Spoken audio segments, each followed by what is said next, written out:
tonight. This is Undead Nightmare 24 back with a video. Hope everyone's doing well out there. It's going to be a ranking video for the Howling franchise.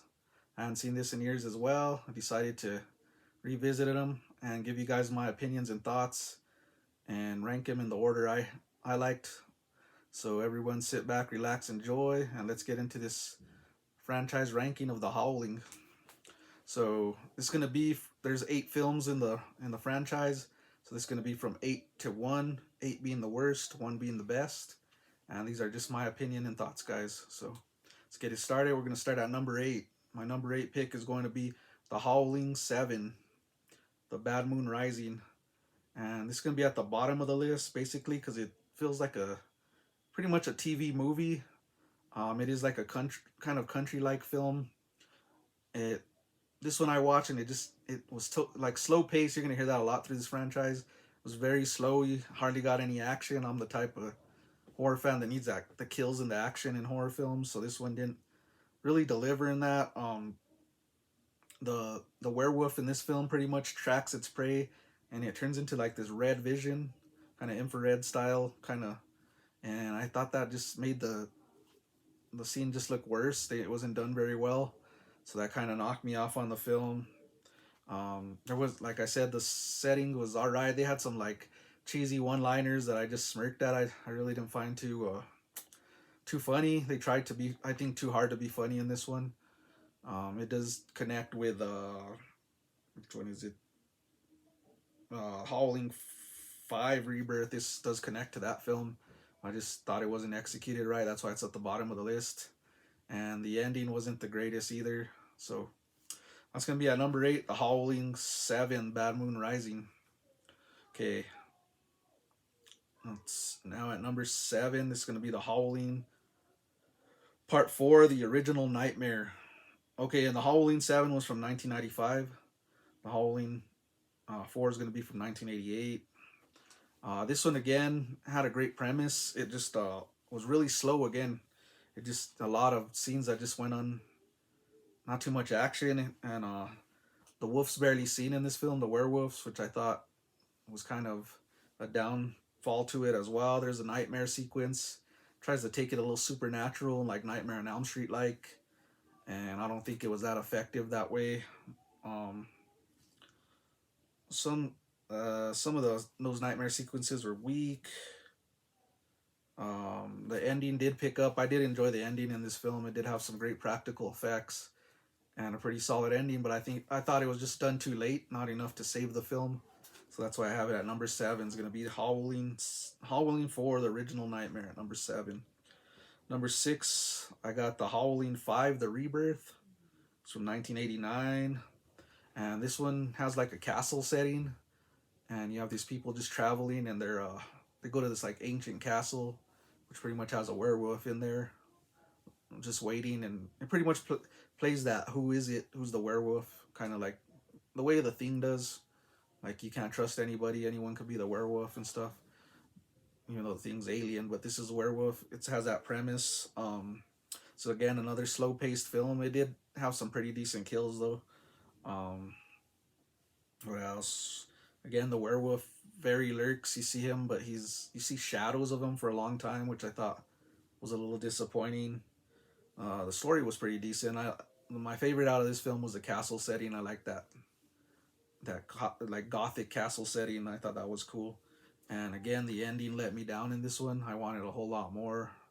Kind of shrugged a little towards the end, like, man, that's it. So that's why at number 6, I'm gonna have the Howling 5, the Rebirth, 1989. Now we'll get into number 5. It's gonna be the Howling 3. It's from 1987. This one's like set in Australia, and you got this girl who's pretty much trying to get sexually assaulted by her stepfather, so she travels to the city to try to change her life and escape. And she's basically comes from, all her families are werewolves, so she's set in like LA. She's trying to make it as an actress, and she has a little love twist in there, and they fall in love and pretty much have the government and her werewolf tribe trying to track her down. This one has one of the most odd and unique werewolf births I've ever seen. I was like, what? You see like a little kind of like pupil, but it's werewolf like, and it kind of mixture of a worm and a werewolf when it's being born, and she's pretty much delivers it out of her stomach like a kangaroo patch, which I thought was real odd but entertaining at the same time, real weird. But again, the werewolves aren't they're seen once in a while. It does pick up again towards the end. You got a great like Australian outback like these hunters going crazy trying to hunt them, and the werewolf just takes them out one by one. I thought that was cool. Um, the effects were solid. I really like the looks of the werewolf. Again, it goes through a slow pacing throughout this film, but overall, pretty solid film. I did enjoy the Howling 3. At number 5, number 4, I'm going to go with the Howling 4, The Freaks.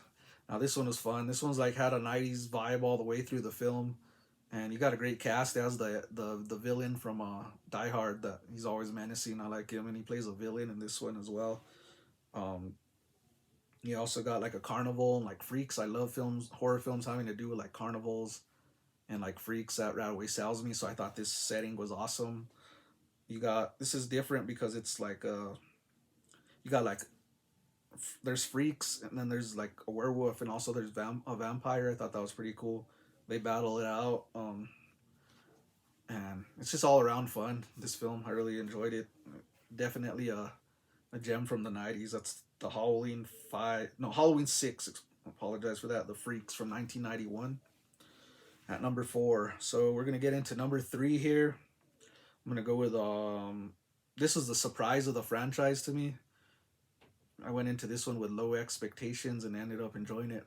This is the newer edition. It's the Howling Reborn from 2011. This one really shocked me. I went into this thing and I was just gonna, just hate it, but I ended up enjoying it. This has like a high school setting, and you got this guy that has a history with werewolves. He's like this kind of like nerdy dude, and he's getting picked on throughout the film, bullied. But then he shifts it around. He realizes he's a werewolf, and there's a tribe out to add him to the pack, but he doesn't want to do bad. There's a romance story as well, which I thought was real solid. I don't mind a romance story if it's done right in a horror film, and this one is.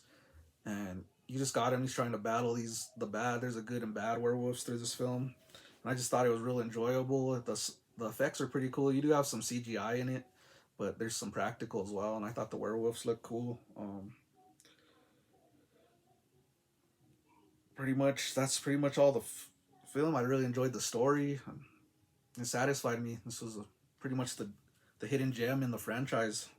And for a newer edition, I could see a sequel out of this. I don't know what happened there, why they didn't make one, but this is 2011's The Howling Reborn. I really enjoyed that one at number 3. So here we go, top 2, guys. So at number 2, I'm going to go with Howling 2. Your Sister's a Werewolf. This has got cheesy 80s written all over it. I hadn't seen this in years. It's fun to revisit. You got the legend Christopher Lee, man, and he's the werewolf hunter, which automatically sold me in this film. It does have some cringe in this and some pretty much like cheesy moments, but it's still a lot of fun. You got Sybil Danning, some eye candy there. She's the leading bad werewolf, and she's real attractive in this film. You got some real awkward werewolf sex, and it goes on and on for like 3 different scenes, which I was laughing out loud because it just sounds like they're biting each other, growling, and I mean, you just got naked werewolves with their tails and hair hanging out, and I was like, that's real awkward, but had me laughing. This gave me like an action vibe because you got like the guy from he comes out in Italian rip-off action films, like he's in Strike Commando 1 and 2. He's in Robo War, and he fits that like cheesy action guy, and he's on this, and it fits his character perfect. And he's there to battle the werewolves as well. I thought that was cool. And yeah, it's all around blast. Like it automatically sold me Christopher Lee as a werewolf hunter. So at number 2, The Howling 2 from, I don't have the year on here, but it's 80s. So let's get to the number 1. Of course, you guys probably already know it. It's the original Howling. I can't even talk here. 1981. This is an all-time classic, man. I consider this film, as I watch it more and more, not only a werewolf film, but I think it's like a slasher. Starts off as a straight slasher, and it's got that like grimy kind of city, New York setting. I don't know if it is in New York, but it feels like it. And like a peep show. You got all this dirty like feel to it, and It pretty much feels like a slasher, just straight up when they're hunting D. Wallace at the beginning. You guys know what I'm talking about if you've seen this. These have some of the best werewolf transformation scenes of all time. I mean, it's probably my second favorite werewolf film next to American Werewolf in London.